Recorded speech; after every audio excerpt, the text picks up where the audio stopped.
నాకు కోరిక ఉంది, ప్రతి మగాడికి ఉండే కోరికే, నాకు ఆడపిల్ల ఉంటే బాగుండని. కానీ ఎక్కడో ఏదో భయం. ఎందుకంటారు? గేమర్దా, ఒక మనిషి వంట చేస్తున్నట్టు ఇమాజిన్ చేసుకో. ఒక మనిషి కాలు మీద కాలు వేసుకొని కాఫీ తాగుతున్నట్టు ఇమాజిన్ చేసుకో. ఓ మనిషి బట్టలు ఉతుకుతున్నట్టు, ఓ మనిషి డబ్బులు పెడుతున్నట్టు.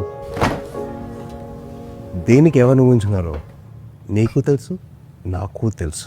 అందుకే భయం. అయినా తప్పు మంది కాదులే. చిన్నప్పటి నుంచి మనం అదే నేర్చుకున్నాం.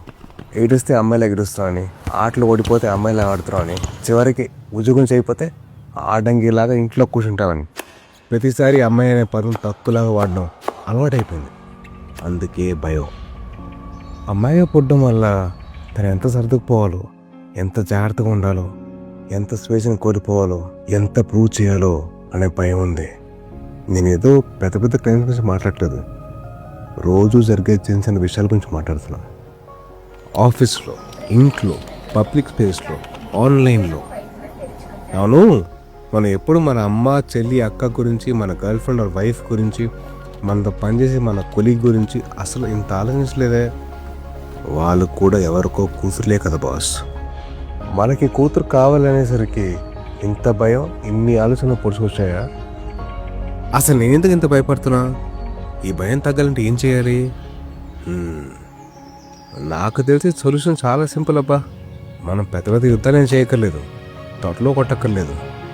రోజు లేవగానే దుప్పటి మడత పెడితే చాలు, కాఫీ కప్పు సింక్ దగ్గర పెడితే చాలు, ఒక అమ్మాయి మాట్లాడుతున్నప్పుడు పూర్తిగా వింటే చాలు, అమ్మాయి పైకి ఎదుగుతుంటే అది తన కష్టం వల్లే అని నమ్మితే చాలు, కేరును ముసుగులో కంట్రోల్ చేయకపోతే చాలు, మన కళ్ళు మన కంట్రోల్లో ఉంటే చాలు, అమ్మాయిని తక్కువ చేసి చూస్తే ఇది తప్పు అని చెప్తే చాలు.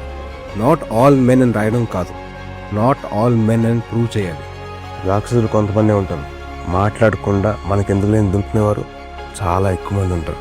మరి మనం ఏం చేయాలి? నిలబడాలి. వానర సైన్యంలాగా, మగాళ్ళలాగా నిలబడాలి.